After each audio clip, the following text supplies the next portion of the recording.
Hey guys, welcome back to more Reddit HOA stories. Imagine an HOA Karen so power-hungry she tows your car from your own driveway and slaps a $4,800 fraudulent lien on your house. All the while, you are not even part of the HOA. Here is what happened. And the first one is titled r/LegalAdvice HOA Karen towed me from my own property claiming she owns it. I am so angry right now, I can barely type, so please bear with me. I own a nice little home. It's an older brick house built back in the 70s on a decent sized lot. For the last 20 years or so, a massive master plan community development was built up all around my little street. My house and the 3 others on my specific block are not part of this development. We are like a tiny island of normal houses in a sea of ugly, samey looking houses. When I bought my house, I triple checked all the closing documents and my lawyer confirmed it. My title insurance is clear. I am not, I repeat, not a member of the Karen Horror Homeowner Association. Name changed for obvious reasons.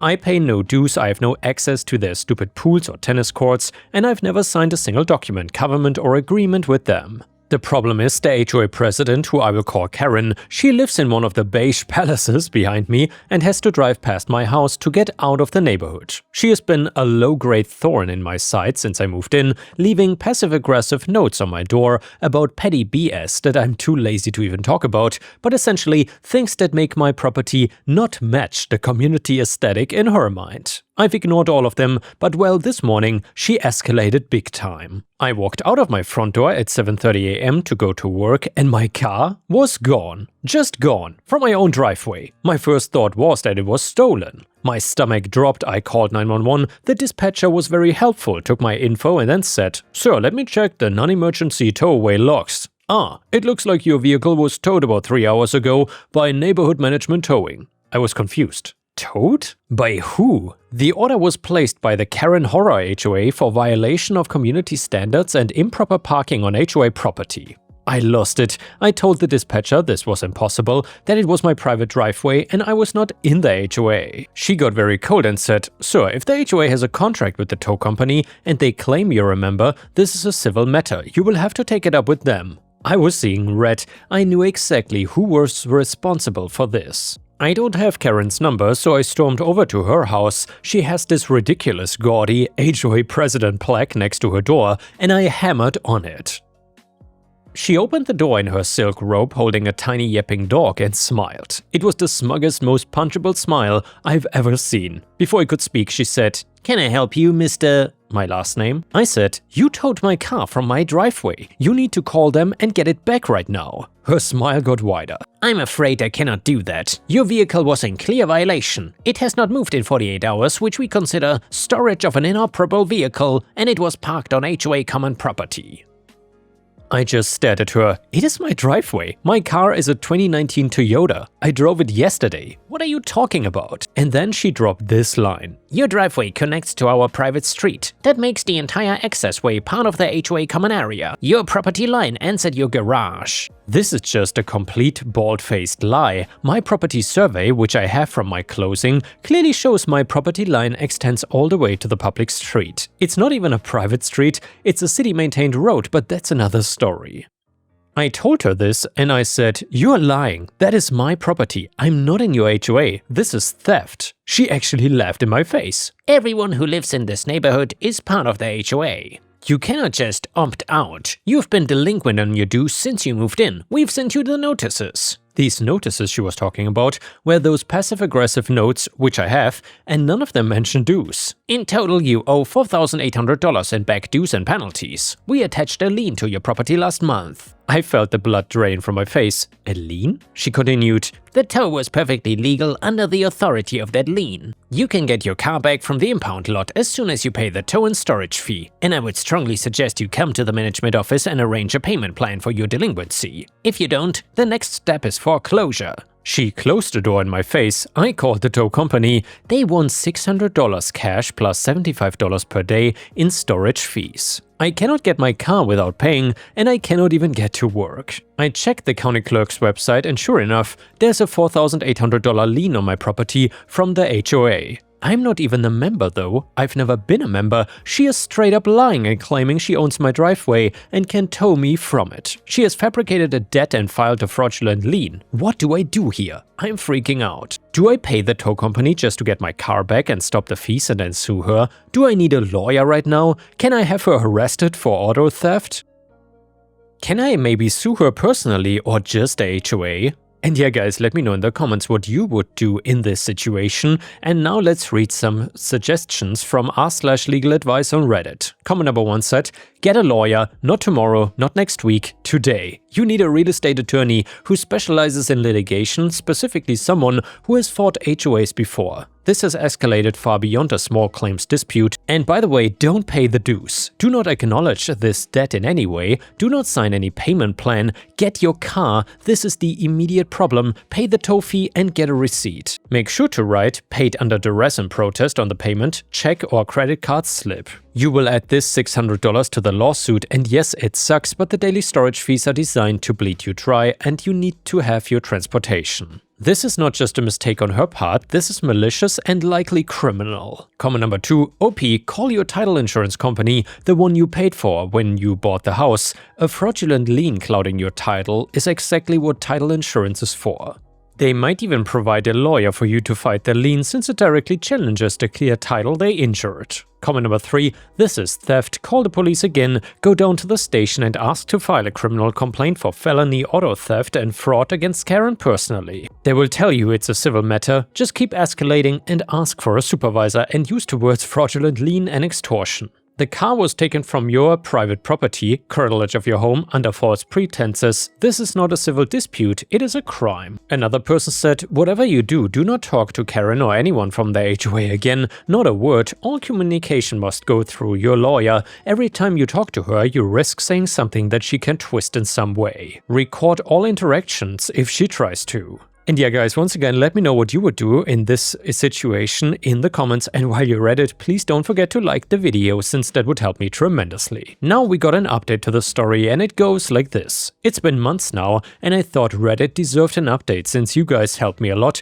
and the situation has finally been resolved. I want to thank everyone in the original thread. Your advice was a lifeline when I was completely panicking. As many of you suggested, the very first thing I did was find a lawyer. My lawyer, let's call him Law, sat there and read them. After about 5 minutes, he put the papers down, looked at me and said, your property is explicitly excluded from the HOA. The lien they filed is 100% fraudulent. This is not just wrong, it is illegal. He explained that in Texas, filing a fraudulent lien can carry severe penalties. He told me to go pay the $600 to get my car, write paid under protest on the check, and get a receipt. I did that immediately. I felt sick handing over the money, but I needed my car. The next day, Law went to work. He filed an emergency motion to have the lien declared fraudulent and immediately removed, and he also filed a massive lawsuit against the Karen HOA, the HOA management company, Karen personally for slander of title, fraud and wrongful conversion, that's the legal term for theft. He was not messing around. He included the $600 tow fee and my 2 days of missed work, his very high attorney fees and a demand for punitive damages. Simultaneously, I took the advice to call my title insurance company, and they were furious too. A fraudulent lien is an attack on their entire business. They opened their own case and put their own legal team in contact with Law. It was beautiful.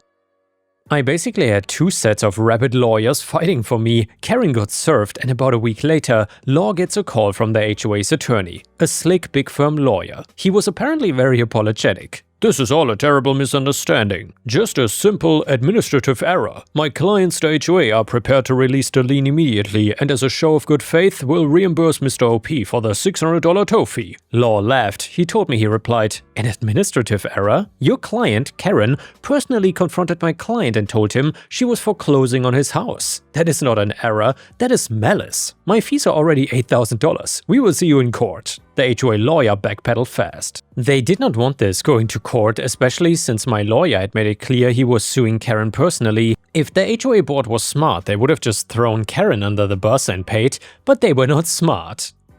We ended up in a mediation session. It was me, Law, Karen, the HOA's lawyer, and a representative from the management company. Karen was defiant. She brought a stack of photos saying, He's a nuisance. His lawn is not edged. He leaves his trash cans out and his house does not match. It is an eyesore and it's driving down our property values. He should have to pay. Her own lawyer looked like he wanted to be swallowed by the earth. The mediator, a retired judge, just looked at her over his glasses. Ma'am, your personal aesthetic preferences are not legally binding. The only thing that matters is this document. It shows his property is not and has never been part of your association. You had no right to tow his car and you absolutely had no right to file a lien. You committed fraud. When the mediator said fraud, Karen turned white. Her lawyer immediately said, "My client misspoke. She was acting on old information." Law chimed in, "Old information? She confronted my client and tried to extort $4,800 from him. We even got a copy of the fraudulent document she filed with the county. We are more than happy to present this to a jury. Or alternatively, the HOA can pay for all my fees or my client's damages and an additional $15,000 in punitive damages and we can make this go away." The management company rep spoke up for the first time. "We were just acting on the orders of the board president."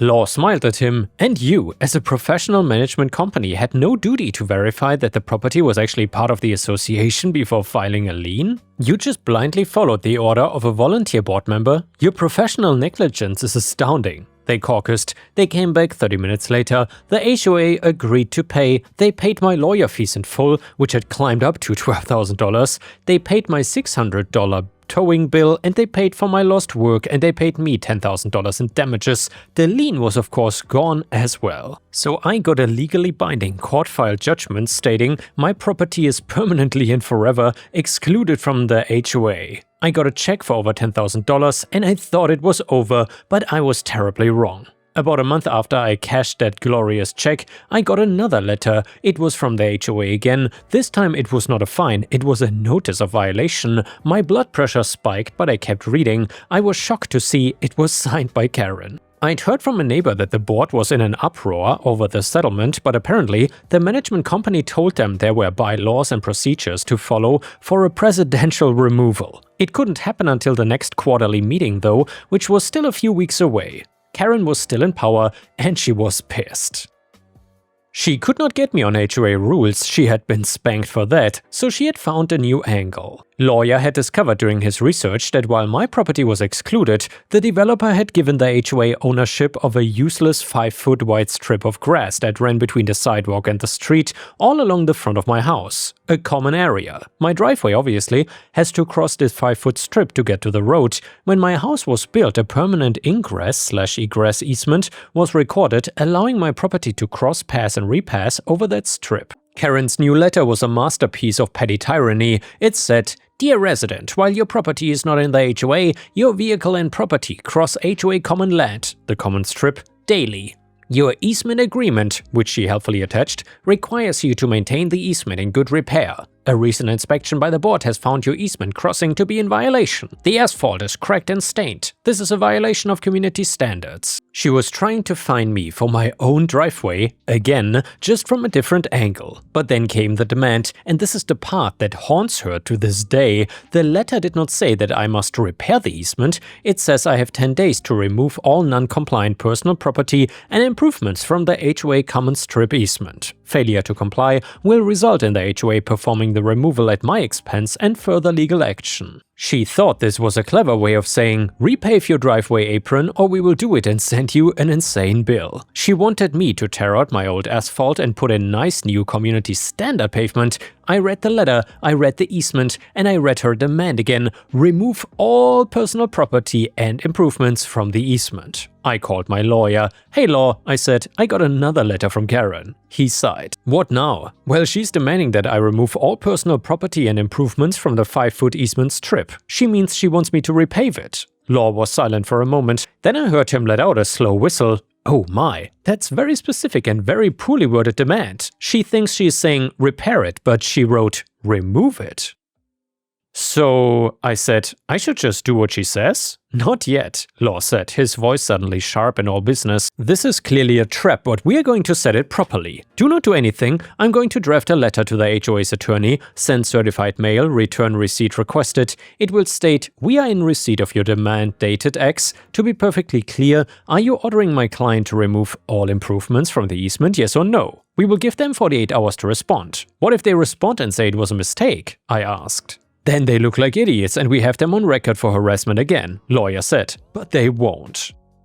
Their lawyer is gonna see the letter, then call Karen, who will shriek, "Yes, make him do it!" And the lawyer will be too lazy or too cowed by her to argue. So they will either ignore us or confirm it. Either way we win. Sit tight. It was the longest 2 days of my life. Then lawyer called me back. I could hear the smile in his voice. "We are golden," he said. Their attorney sent a one-sentence email saying, "The board's letter is clear. Please be advised that your client is to comply as directed." They just walked right into it. Have fun. So I did. I hired a concrete cutting and demolition company. I gave them very specific instructions. They showed up on a beautiful Saturday morning, and Karen was, as usual, out walking her yapping dog. I made sure to wave. The crew snapped 2 perfectly straight chalk lines. Line number 1 at the edge of the street where the HOA common strip begins, and line number 2 exactly 5 feet up my driveway where the HOA common strip ends and my actual property begins. Then they brought out the concrete saw and cut clean lines deep into the asphalt. After that they brought out the jackhammers. It was glorious. It was so loud, half the neighborhood came out to see what was happening. Karen came sprinting down the street, her dog yapping in her arms. "What are you doing?" "You're destroying HOA property. I'm calling the police." I just smiled. I pulled the papers from my back pocket and held them up. Karen's letter, a copy of my lawyer's certified letter, and the printout of her lawyer's email confirming the demand. "I'm just complying with your written demand, Karen," I shouted over the jackhammers. "You told me to remove all personal property and improvements from the easement strip. My lawyer even asked your lawyer to confirm, and he did. So I'm removing my asphalt. Don't want to be non-compliant, right? I'm just following the rules. You love rules, right?" I've never in my life seen a human face go through so many colors so quickly. She stared at the papers, she stared at the crew, who were now shoveling chunks of my whole driveway into a dump truck. She stared at the 5-foot wide, 8-inch deep trench of dirt and gravel that now completely separated my driveway from the street. "I meant repair it," she shrieked. "Repair it!" "Sorry," I yelled. "Your letter was very specific. Remove. Your lawyer confirmed it. I'm just following the rules." She started screaming about how I was an idiot, how I had ruined my own driveway, and "Oh, I didn't ruin it." I said, my voice suddenly very calm, "I just complied with your order. You, however, have now created a problem." She stopped screaming. "What are you talking about?" "Well, Karen, I've removed my non-compliant improvements as you demanded. Now this 5-foot strip is just HOA common land, and right now it is a giant impassable trench. My easement gives me the right to pass, and you, the HOA, are now obstructing my legal easement. I cannot get my car out of my garage. You are illegally blocking my access to my property." Her jaw just hung open. "So," I continued, "I would like to thank you. I've been meaning to get my driveway apron redone for a while, and now the HOA is going to have to pay for it. If my access is not restored immediately, well, my lawyer, Law, is getting very familiar with your case." My neighbors, all HOA members who had gathered to watch, heard everything. They heard that Karen's vendetta had just cost them $12,000 plus, and now they heard that she had just, through her own stupidity, obligated the HOA to pay for my driveway. Karen ran back to her house, and Law sent another email to the HOA's attorney, and it was short. Subject: obstruction of easement. Your client, via its president Karen, has created a hazardous condition and is now in breach of my client's recorded easement by rendering the HOA common strip impassable. My client was of course simply complying with the board's written demand, which your office confirmed, to remove his property. You have 24 hours to restore my client's access by filling, compacting and paving the 5-foot easement at the HOA's sole expanse. Failure to do so will result in an emergency injunction, and we will be seeking daily damages. The HOA's lawyer called Law within 10 minutes, and I'm told the words "unbelievable," "idiot" and "removed from the board" were used. The next morning, a different crew was at my house, an asphalt crew, paid for by the HOA. They laid and rolled a beautiful brand new 5-foot wide apron connecting my driveway to the street. It cost the HOA $3,500. The best part? I heard from some neighbors that at an emergency meeting of the homeowners, the board had voted to remove Karen as president. The management company itself was also under review. I hear from my neighbors that Karen is now the most hated person in the HOA. Her little stunt cost her neighbors via the HOA tons of money in fees, damages and paving costs. She is apparently trying to sell her house, but I guess the property values are not what they used to be. I, on the other hand, have a check for over $10,000, all my fees paid, a court order proving I'm not in the HOA, and a brand new driveway. All thanks to Karen. And yeah guys, if you enjoy the HOA stories, please don't forget to hype the video and leave me a comment, since that would help me tremendously. The next one is a really funny petty revenge story, and it is titled Entitled Rich Lady. So I walked into a hotel lobby once to see an older lady lecturing the young front desk clerk because her premier parking spot was taken. She explained how it had been promised to her and her car group that they could have the prime parking spots because their car show was important in that town. Front desk kid did his best to calm her, but couldn't do anything about the open non-reserved spots not being available. Angry lady turned to me with the expectation that I would agree with her that she should have her precious parking spots. She said it needed to be fixed as she turned to me for support. I responded with, "Seems to me like you're feeling pretty entitled." She stormed out of the office and the kid was able to move on with his job. And the next one is a funny malicious compliance story that is titled, Cannot Get Simple Office Accessories? I Will Bring My Own. 12 to 13 years ago, on my very first job, I was hired as a network administrator at a newly established state-owned company. Everything was new there, including processes to request office accessories, so I was settled in an office room with bare minimum office accessories, and I wrote down several simple items to request them from support department, and then it was just a guy. Later it turned into a 30-people department. The items included simple things such as facial tissues, clothes hangers. It was winter and I had nowhere to put my jacket, headset, 3 colors of pen, and a whiteboard and markers and wiper. The support department guy took a look at the list and continued with excuses about each items like facial tissues are not for non-managers, pens you can request only blue once a week if you bring the previous empty pen, whiteboard and its accessories are also for managers, so is the clothes hanger, like non-managers are not allowed to have a jacket. As for the headset, he just laughed like, welcome to a state-owned company, young one. So I just realized how different are desks of non-managers and managers. It was these simple things.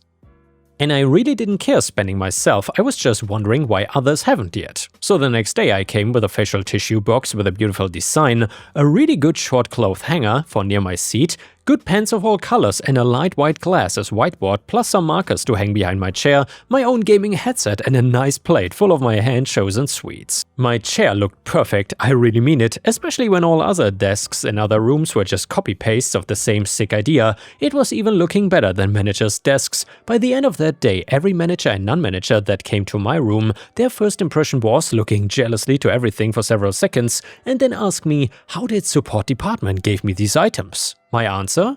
Just normally, with some pride in my tone replying, the company's rules are written by beggars. These are my own and it cost me nothing to make my room look like this. The next day, support department guy came to my room and told me, take all your stone stuff home, I will give you the same as everyone. I replied, but I'm not a manager. He said, we changed the rules, everyone deserves these things now.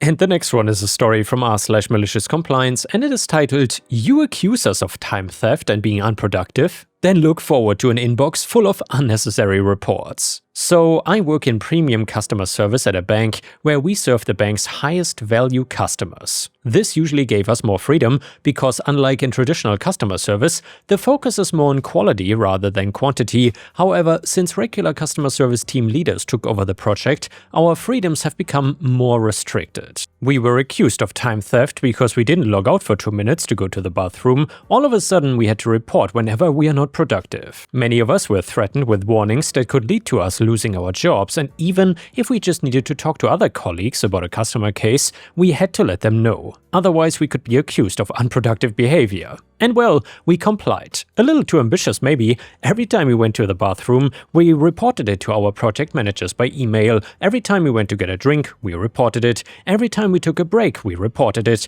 Every time we walked to a colleague about a customer case, each of the 2 colleagues reported it separately to the project managers by email. Every time we left our computers, no matter for what, we reported it by email to the project manager's mailbox. After a while, the project manager's mailbox was so full that even important emails were overlooked because there were just too many of them. The project managers were completely overwhelmed and shortly afterwards the rules were abolished again. And yeah guys, thank you for watching, I will see you again tomorrow.